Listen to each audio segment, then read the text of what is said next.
joining me in the room podcast to talk about his amateur welterweight title fight at NEF 46, February 12th, is Magic Mike Murray. What's up, my friend? Haven't talked to you in a long time, brother, man, but huge opportunity coming your way in a few months, man. How you feeling about it? Feeling good, man. Definitely just kind of fell in my lap for sure. The opportunity for this big fight, it's like 170 jump, and then for a title, super big opportunity. Your last fight, dude, fights were a couple of years ago, 2 years to the day, I think, almost for this card coming up. You had, you fought for NEF, and then a week later you traveled to Florida, I believe, and you fought on another card, man. Two fights in a week's time, man, and they were the last fights before the world basically shut down. Last cards around, man. How'd it feel to get them two fights in, and man, how are they carrying you into this fight? Yeah, that was a super hectic couple of weeks. There was some controversy too with like being able to fight on their card down in Florida a week after fighting for NEF. Like they were like, that's totally not a thing. Like, you cannot do that. And I was like, all right, well, I have a commitment to NEF, and I told y'all I was going to do that. I can't, I'm not going to, back out of that fight, because that guy had been, he'd been getting ready for that fight, So we just kind of made it work. They were like, all right, you have to, stay, super quiet about it. Just do it. Don't get hurt, and then fly down here and then fight. As far as, carrying it into this one, I mean, dude, like you said, it was 2 years ago, so it really had pretty much almost no impact on this fight.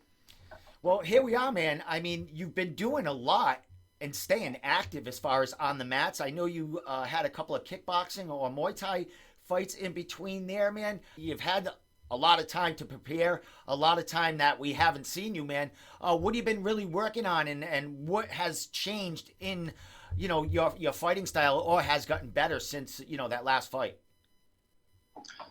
Definitely focusing on each, so first of all, I didn't really have a whole lot of striking going on before. I just didn't train enough striking to really say I was a striker. I know I threw some flashy kicks or whatever that never really landed, so it's it was kind of cool looking, but it never did anything. But definitely honed in really good on the striking while I was out there. Got a couple of things, got a belt up there, got this trophy, just out there grinding, getting some PKB and points Muay Thai fights, and then also honing in on the specific jiu-jitsu aspect as well, outside of the cage. Had I don't know, probably 6 or 7 tournaments this last summer, so that was really good. Yeah, like I said, I've been checking you on Instagram and, seeing what you've been doing. And, man, yeah, you're all over the mats. See you're mixing it up on, some kickboxing and Muay Thai and stuff. Dude, as far as, the jiu-jitsu, you just got your purple belt also, right? Yes, sir, yeah. Congratulations, my man. I do believe 5 years, as it said on your post, 5 years as a blue belt. Yeah, and it was 5 years and 100 and something days. It's just from bouncing around, man. You kind of, I don't want to say you start over, but every gym you go to, you could be right about there, and then you go to a new gym and they're like, all right, not really. It's an unwritten rule thing, your progression still happens, but it's a lot slower when you're in the military and you're moving around from different base to base. So that was the biggest thing the last 5 years, just being in the Marine Corps. Excellent. Well, dude, let's talk about you making your return to NEF, man. Like we said, a couple of years. They've had a couple of cards, in the last 3 or 4 months, man. Did you were you trying to get on one of those cards, or it was just the timing wasn't ready for you yet? So I'm trying to think. They had one in August, right? Yeah. And then the thing with August was it was really close to, as well as the November one. They were both pretty close to me moving. I just got out of the Marine Corps, and we moved from California, drove all the way to North Carolina, and man, it's just like, like it was too close to those times, like, and I didn't want to be like stressed out about trying to fly back and forth, like just kind of like right timing, coming out, doing it, being on the East Coast, so it's not nearly as hard to get up to Maine. So yeah, those are the big factors in taking the fight now. Well, how does it feel to make your way back to NEF? They had the couple of cards, uh, man, sold out, beautiful. The last I was at both of them, but that last card, man, just where they had it, where it's going to be the same venue, was incredible, man. Have you ever fought at or what is it, Aura? Yeah, Aura, whatever it is. Have you ever fought there? Yeah, that's I think that's where Zach and I fought for the 155 belt. Well, he just fought on the last card, just made his pro debut. What's your thoughts on that being, kind of off the ground and the crowd all around you like that? Yeah, I liked the sound was the biggest thing that I can remember. How close people were, the balcony being like directly above the cage was super cool. It was very loud in that place. Definitely liked that a lot. Well, you're coming to fight for the amateur welterweight title. When I talked to you a year and a half ago or so, you were thinking of coming back as a lightweight when we talked about weights and stuff like that. You said unless you gained, being in the Marines, you're a young guy, you could gain some mass. Is that what happened, that now you're jumping up to the 170 pounder, or was that something that NEF brought and thrown on the table and you went, hey, yeah, I'll fight for that 170 pound title? Yeah, I talked to Matt Peterson about it. I told him I was done fighting at 155. While I was deployed, I got up to 205, so I was like, I mean, I could easily get down, with enough time, but I was working out the whole time. So when I was in Japan, I wasn't lifting, or I wasn't like training at all, because they were super, super strict over there with COVID. So the only thing I could really do is lift and, run. So I was lifting a lot, running, and so I built a little bit of mass over there. And then when I got back over here, I just decided to compete at like 195 in jiu-jitsu. So I just did that the whole time. And the whole time I was competing out in California, like over the summer, just lifting and competing at 195. I liked being the size that I was. I feel like I have a lot more power. And, I think I'm around like 190 right now. So like a 20-pound cut it's not that hard. And I'll maintain most of my mass and still be pretty powerful at 170. Nice. Well, do you know anything about your opponent, Zach Faulkner? He fought a couple of cards ago. His first fight back, I do believe, in a couple of years. He had some time off. Scrappy kid in there, comes from Recon, a real popular gym with a lot of killers in there, man. Do you know anything about Zach? I mean, he's fought for NEF a few times, or is this something new on the table for you? It is new in terms of like this, like since being offered the fight, it's the first time that I've heard of him, but I'm not like sleeping on him, man. He's 4-1. He trained with Marcus Davis. I mean, I'm a huge fan of Marcus Davis. I got his posters up behind me and everything. He looks good. His striking looks good. Definitely not sleeping on that at all. His jiu-jitsu, I don't really see. Like, I think he's got a couple wins by submission, at least one. But I'm not too worried about his jiu-jitsu. I think that's how the fight's going to go anyways. It's on the ground, and then I know I'll be better on the ground. So, but I really don't have anything bad to say about him. Like, I was offered the fight, didn't know who he was, looked into him. Looks like a pretty good opponent. I think he was out in North Carolina, too, for a little while. I can't be too sure on that, but I'm pretty sure he was. So, I mean, he looks like a good opponent for sure. Definitely, man. As far as who's going to be the hometown guy here, I mean, you're coming back. We know you're, when you were fighting for NEF, I mean, the crowd would be roaring for you. You're really showman in there.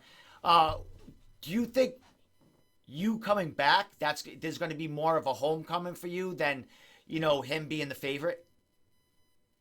I don't know. We got to see how we sell some tickets. For sure. Like, I mean, I grew up in Maine. The last 5 years have just been all over the place, man. Like, just in the Marines. And I mean, I feel like a lot of people don't know that. So, when I first started fighting for NEF, like there's some people that were like, oh, like you're coming from, Georgia or Florida or whatever. And I was like, hold on, man. Like I am originally from Maine. Uh, so I mean, I got plenty of people up there. Like that's the reason I keep going back to NEF is because I have so many friends and family up there that they all want to watch me fight. Um, the difference now is, man, I can go pretty much anywhere in the country and fight. I got friends and fans all over the place. Down in Florida, I got all those dudes that I was stationed out there, and then California, same deal. I got friends all over the place now. Like I know a lot of people are gonna be doing the live stream, regardless of if I'm the fan favorite in Maine. I got people all over the place rooting me on. Excellent. Well, NEF hasn't missed a beat, man. They're still looking great, putting out great posters, representing the fighters very well. And we're still, what, like 3 months, well, 2.5 months or so from the card. They're already throwing out matchups, which I appreciate from them because, we're going to get the ball rolling, man. Some promotions put out the matchups and stuff like 3 weeks before the event, man. You guys got to sell tickets and you got to get that hype going, man. So kudos to for NEF for doing that and starting to promote this card, man. How excited are you to get back? I mean, we talked about fan favorite and stuff like that, but to actually get back in the cage and to be able to go against another man who's trying to do the same thing to you that you're doing to him. I'm stoked, man. It's been way too long outside, and like I said, in my like interview with NEF, I was like, hey, like I've spent 2 years outside the cage, but not like 2 years, like just not doing anything, stayed very active during those 2 years. And to get back in the cage though, that's where I feel like the most comfortable. I love it. The fans being there, the whole like the production value of like NES doing awesome, and that's cool that you mentioned that too, because I mentioned that to Matt Peterson several times. I'm always hitting him up like, man, these posters look awesome. I personally like I'm a huge nerd about all that stuff. Like I love it. Like when they put stuff out like that, it's just like I like seeing stuff like just stats, like all the different guys, all the different stats and stuff like that. It definitely adds to the fun of all of it. Excellent. Yeah, and it makes you want to perform better. I mean, it just it elevates you, man. In your mind, just to have that support behind you, and then have the stream which they've added also, which is great by them, man. Everything's evolving in MMA, man. We came out of the shutdown with a bang in New England. A lot of cards going on, a lot of fights going on. We're gonna be having the rankings again at the end of the year because fights are going on. New England dudes and ladies are mixing it up. So before I let you give your shout outs and any sponsors and social media, I want to ask you one question about the fight. What do we expect to see out of you? On February 12th on NEF 46, your first time back in that cage in 2 years. Ah man, you're gonna see a completely different striking game. A very direct jiu-jitsu game. My grappling is like so much better than it was before. Like really, when you watch any of my past fights, like I know that's really all they got for like footage. Like when you go back and you try to study me, and that you're just studying the wrong fighter at that point. I'm not the same fighter I was 2 years ago. I know a lot of people say that the same thing, like, oh, like I'm not the same guy I was. But I, for real, like, I'm a completely different striker and grappler. So they can expect to see very, very systematic jiu-jitsu in this next fight. Excellent, my man. Well, like I said, I saw Zach's last fight, man. He's a scrapper, good kid. seems, very cordial, not like, no shit talking here. It's all business. Somebody wants Yeah. that belt, man, and it's the Emmys, man. The end of the year, who knows what's going to be going on with you, next year, man. But as far as that, bro, nice catching up with you, man. We'll definitely talk, as we're getting closer to the event. Things, the adrenaline will be flying more. We'll get another word in then. But as far as you, man, shout out any sponsors, any thank yous, anything you want to say before I let you go. I'm going to thank my previous two coaches, Mark Galecko and Paul Wu, out there in 29 Palms. A lot of great things they did for me and all the other fighters. Can't thank them enough. My new coach, Chad Stevens, my old man, and then Nick Gully. Got to thank them all. Excellent. Social media? Instagram is magic.mike.murray. And then that's pretty much like the biggest social media that I'm promoting at the time. That's kind of the way it's going, my man. Facebook is dying. I don't like, Facebook don't like me. I don't like them. I love Instagram, Twitter I'm loving, and YouTube. Throw all that stuff up there, man. Facebook is kind of a thing in the past for me. So Yeah, kind of dying, yeah, for sure.